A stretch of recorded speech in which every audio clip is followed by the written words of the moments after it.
s'est passé quelques jours après le début de la construction de ma nouvelle zone de culture, avant que je continue. Et pour ça, je vais simplement aller récupérer du foin, enfin, de l'herbe, de la tonte, on va dire. C'est plutôt du foin, je pense, vu que c'est des herbes assez hautes, finalement, principalement du trèfle, mais de la consoude, notamment d'autres espèces qui sont des adventices voilà, qui poussent dans les prés, que mon voisin m'a gentiment proposé de venir broyer, puisqu'il a un petit tracteur qui permet de broyer.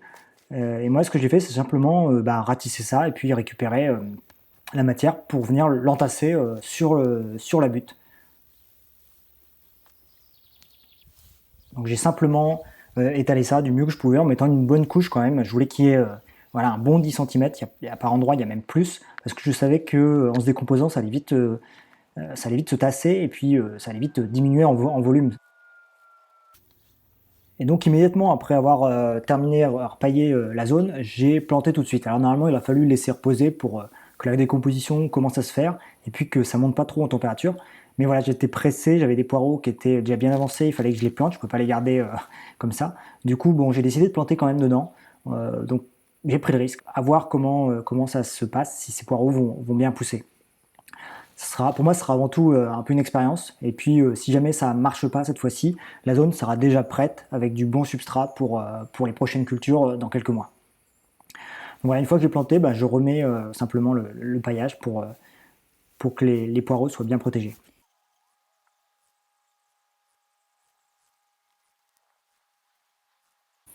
Donc là, on est le 16 juillet. Aujourd'hui, donc je viens de finir. Je viens de finir. Ouais, on va dire, oui, elle est prête, ma nouvelle zone de culture. Donc voilà, et j'y ai immédiatement planté, donc j'ai fini de la préparer rapidement aujourd'hui avec le foin dessus pour pouvoir y planter un concombre que mes parents m'ont donné et puis des poireaux. Donc voilà, mon grand-père m'a donné une cinquantaine de poireaux à repiquer qui sont déjà bien avancés. Il fallait que je les plante rapidement, donc voilà, j'ai un peu accéléré le mouvement. J'ai pas laissé reposer la butte une fois avoir mis le foin et j'ai directement planté dedans. Donc on verra ce que ça donnera. J'en ai planté la moitié, je pense, il me reste une petite moitié. Enfin, j'en ai planté quelques-uns aussi en pleine terre, un peu partout en fait. Parce que je manque de place. Je développe pas assez vite mes nouvelles zones de culture avec l'avancée de l'été. Ce qui fait que je cherche toujours de la place pour planter de nouvelles choses. Donc j'ai beau en mettre de manière très dense. Voilà, je manque un peu d'espace pour l'instant. Donc ça sera mieux l'année prochaine, mais voilà. Au moins j'ai planté des poireaux. Alors on verra ce que ça donne parce que je suis pas certain du substrat, voilà, des deux couches de sol que j'ai préparé, on va dire. Je peux appeler ça du sol. Donc on verra ce que ça donne. Mais au moins c'est planté. Puis à défaut, cette butte là, si elle ne produit pas cette année, l'année prochaine elle aura eu le temps d'être préparée. Là j'ai les premières courges qui se sont mises à grossir rapidement.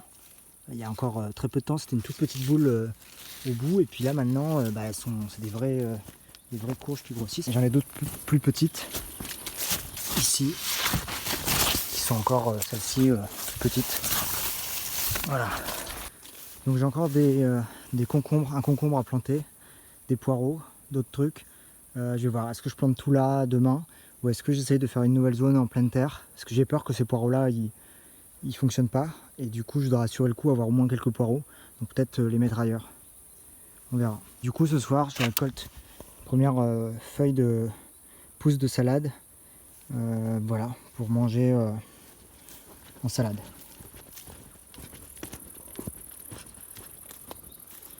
Bon, voilà également ce que j'ai fait aujourd'hui.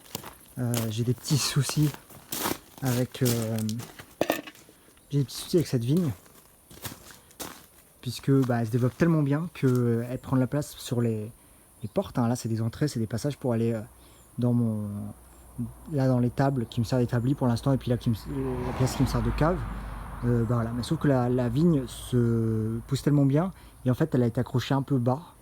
Ce qui fait qu'avec le poids, elle redescend devant les entrées. Donc elle se porte bien, il y a du beau raisin dessus. Par contre, là c'est un peu gênant pour passer, surtout que c'est des pièces où je vais souvent quand je bricole. Donc là je suis en train de réfléchir à faire une tonnelle. Enfin, ça fait déjà quelques semaines que j'ai réfléchi, mais là j'ai mis un premier poteau. En bas là je vais peut-être faire un petit carré du coup pour mettre les aromates, voilà, avec des planches de récup. sur 50 cm, là, histoire de remplir de terre et puis d'avoir une petite zone de culture pour les aromates. Et puis là, le pilier, mettre alors soit des câbles, soit en bois, on va dire, avec peut-être une deuxième poutre, un deuxième poteau au milieu, et puis de mettre une poutre par-dessus pour tenir la vigne et qu'elle puisse courir en hauteur plutôt que de rester contre le mur et de chercher un peu à se développer. Donc on voit qu'elle essaye de grimper où elle peut, un peu partout, donc tant mieux, c'est bien. Mais voilà, je voudrais plutôt si elle pouvait me faire un beau couvert végétal ici, ce qui fait que l'été on aurait de l'ombre sur toute cette zone-là, et puis l'hiver, les feuilles tombant, ça laisserait passer la lumière. Ce serait probablement mieux, et puis ça ferait une belle vigne qui se développe. Peut-être en remettre un pied ici, qui puisse monter, et puis voilà, avoir du raisin l'été, et puis une belle vigne qui couvre le toit.